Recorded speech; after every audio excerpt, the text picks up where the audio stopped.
Okay, sa ating muling pagbabalik, ayan, nag-iwan sa atin na magandang halimbawa ang ating tampok na patotoo na si Ma'am Mina Cornelio. 88 years old, ilang panahon na lang, 90 years old na.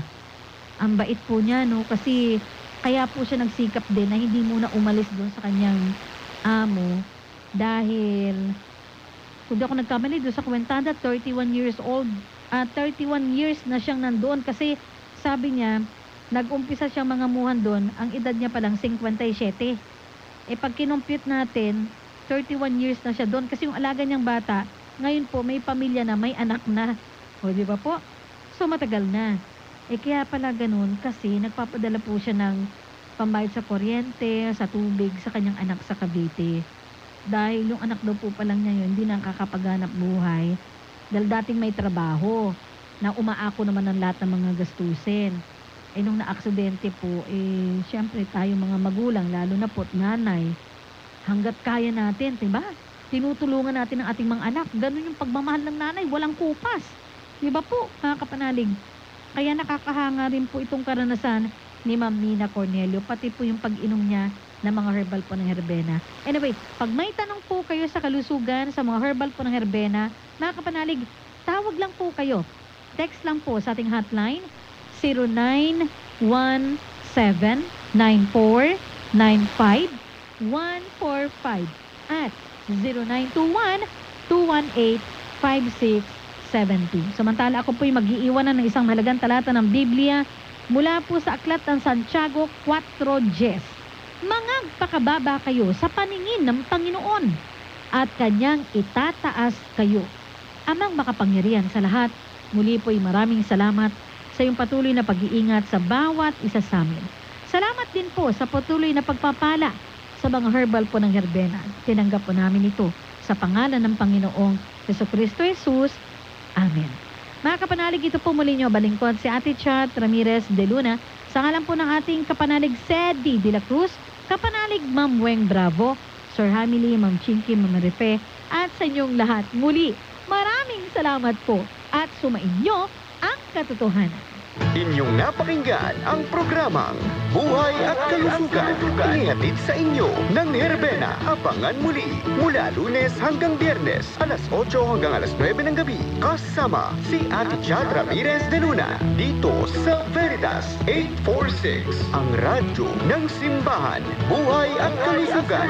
Sumainyo ang katotohanan.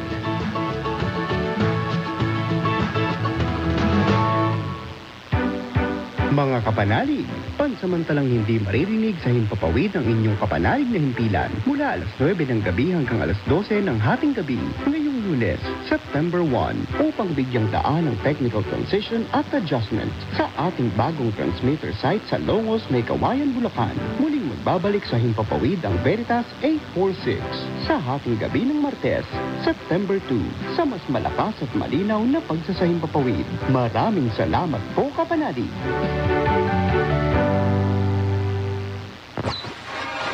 Celebrating 56 years of Catholic Broadcasting. This Jubilee Year 2025, Pilgrims of Hope. From Mega Manila, Philippines to the World Wide Web.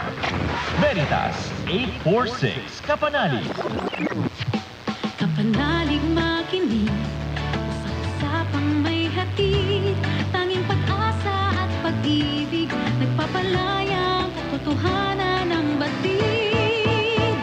Veritas 846, ang radyo ng simbahan. Member, Catholic Media Network and kapisanan ng mga broadcaster ng Pilipinas. Kapanalig Philippine Standard Time, ganap na ikasyam ng gabi. Araw ng Lunes, unang araw sa buwan ng Setyembre, taong 2025. Narito ang Veritas News Alert Nationwide. Pansamantalang hindi mapakikinggan ang programang Hello Father 911 ngayong gabi upang bigyan daan ang isinasagawang paglilipat ng himpilan ng Radyo Veritas sa bagong transmitter site nito sa Longos, May Kawayan, Bulacan. Sa loob ng 3 oras ay pansamantalang mag-off-air ang himpilan mula alas 9 ng gabi hanggang alas 12 ng madaling araw na layunin higit na mapaganda ang kalidad ng pagsasahimpapawid ng radyo ng simbahan. Sa kabila nito, maaari namang patuloy na masubaybayan ang mga programa ng himpilan ng Radyo Veritas sa pamamagitan ng iba pang streaming platforms, kabilang na ang DZRV 846 Facebook page, Veritas PH YouTube channel at Sky Cable Channel 211. Magbabalik ang mga balita bukas sa Veritas Balita sa umaga. Manatiling nakikinig sa ating himpilang Radyo Veritas. Ako inyong kapanalig Reynalyn Letran Ibanez, sumainyo ang katotohanan. Abangang muli ang Veritas News Alert Nationwide. Veritas 846, ang radyo ng simbahan. Kapanalig, pakinggan at panoorin ang naging talumpati ni Cardinal Chito Tagle at Cardinal Pablo Virgilio David sa nagdaang Philippine Conference on New Evangelization.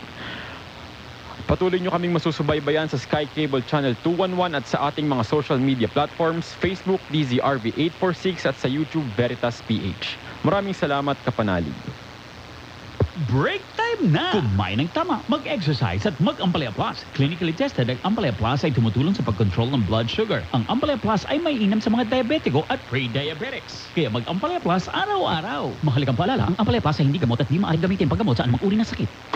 Iba't ibang lasa, may salabat, turmeric at ampalaya. Idaan sa kaan, idalay herbal day na yan. Kaming magtutropa, laging ganado. Sa trabaho, Ganado! Sa pamilya, Ganado! At syempre, kapag good times, Ganado! Ang mga selebrasyon kasama ang tropa, walang katulad basta may moderation, healthy lifestyle, at Liverade. Ang Liverade ay may silimarin na maaring makatulong sa kalusugan ng atay. Araw-araw kaming umiinom ng Liverade dahil kami ay Ganado sa kalusugan! Liverade, It's Liver Lover, boys! Mahalagang paalala, ang Liverade ay hindi gamot at hindi dapat gamiting paggamot sa anumang uri ng sakit. Tulong proteksyon at pampalakas sa kalusugan ng atay. Liverade Silimarin Capsule. Mabibili sa mga leading drugstores nationwide.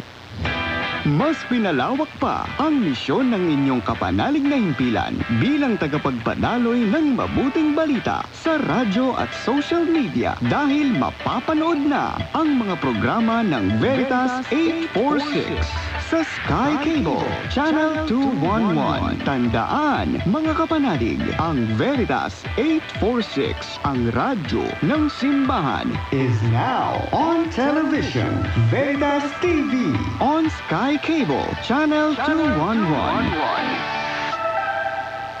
Mare, ang mahal ng mangustin ngayon. Mare, mag-Guya Max ka na lang. May mangustin na, may guyabano, turmeric at vitamin C pa. Yan ang 4-in-1 na sikreto ko. Ang gaan ng pakiramdam ko. Mahalagang paalala, ang Guya Max ay hindi gamot at hindi dapat gamiting paggamot sa anumang uri ng sakit. Ay, hirap gumalaw. Ay, napapasigaw. Daliri sa paa at kamay, sakit na, napapaa.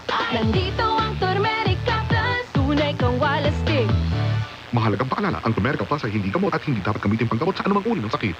Mary and the Eucharist Exhibit. Makisa at saksihan ng iba't ibang imahen ng mga titulo ng mahal na Birheng Maria, mga Marian images at Eucharistic miracles. Ngayong 1 ng Setyembre, Mary and the Eucharist Exhibit. Simula September 3 hanggang September 11, 2025 sa Activity Center, upper ground level ng Fisher Mall, Quezon City. Mary and the Eucharist Exhibit. Tara na't patatagin ang ating debosyon sa mahal na Birhen bilang bahagi sa pagdiriwang ng kanyang kaarawan ngayong 1 ng Setyembre. Mary and the Eucharist Exhibit. Para sa karagdagang impormasyon sa Mary and the Eucharist Exhibit, tumawag lamang sa Veritas Religious Department 8925-7931 hanggang 39, locals 129-131 at 137 o tumawag sa 0917-631-4589 0917-631-4589. Ang Mary and the Eucharist Exhibit ay hatid sa inyo ng mga sumusunod. Lagundex. Basta ubo, ilagundex mo. Word and Life Publication. Natural na sarap, natural na sarap. Idaan sa daan. Idalite Herbal Tea na yan. Idalite Herbal Tea na yan. Alagaan ng kidneys. Uminom ng 8 basong tubig. Renalin, Renalin, Renalin, araw-araw. Mahalagang paalala, ang Renalin ay hindi gamot at hindi dapat gamiting panggamot sa anumang uri ng sakit. Mga kapanalig, pansamantalang hindi maririnig sa himpapawid ang inyong kapanalig na himpilan mula alas 9 ng gabi hanggang alas 12 ng hating gabi ngayong Lunes, September 1 upang bigyang daan ang technical transition at adjustment sa ating bagong transmitter site sa Longos, May Kawayan, Bulacan. Muling magbabalik sa himpapawid ang Veritas 846 sa hating gabi ng Martes, September 2 sa mas malakas at malinaw na pagsasahimpapawid. Maraming salamat po kapanalig! Celebrating 56 years of Catholic Broadcasting this Jubilee Year 2025. Pilgrims of Hope. From Mega Manila, Philippines to the World Wide Web. Veritas 846 Kapanali. Manatili ka sa amin. Panginoon, manatili ka sa amin. Veritas 846, ang radyo ng simbahan. Member, Catholic Media Network and kapisanan ng mga broadcaster ng Pilipinas.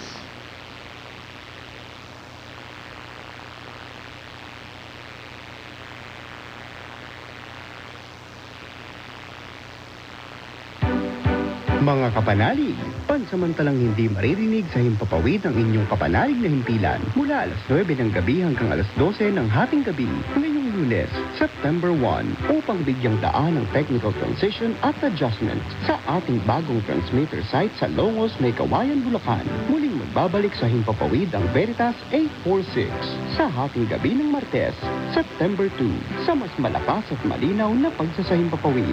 Maraming salamat po kapanalig! This is radio station DZRV, Radio Veritas, owned and operated by the Global Broadcasting System Incorporated, operating at 846 kilohertz with the power of 50,000 watts. The broadcasting studios and offices of Radio Veritas 846 are located at Veritas Tower, number 162, West Avenue, corner EDSA, Quezon City. The transmitter and tower site at Barangay Taliptip, Bulacan, Bulacan. DZRV, Radio Veritas, is authorized by the National Telecommunications Commission with permit number D-STO 709-97, duly licensed electronics and telecommunications engineers and first-class radio telephone operator. Studio technicians, engineer Edgar Bernardo with ECE license number 0069955. Gilbert Fernando with license number 2K-1PHN-25169. And Marlon San Diego with license number 98-PIII-22063. Transmitter technicians Alvin Gibb with license number 96-1PIII-17211. Ryan Torres with license number 2K-1PHN-25170. And Alexander Serosef with license number 97-1PPIII-19550. This is DZRV, Radio Veritas 846. Now, signing off.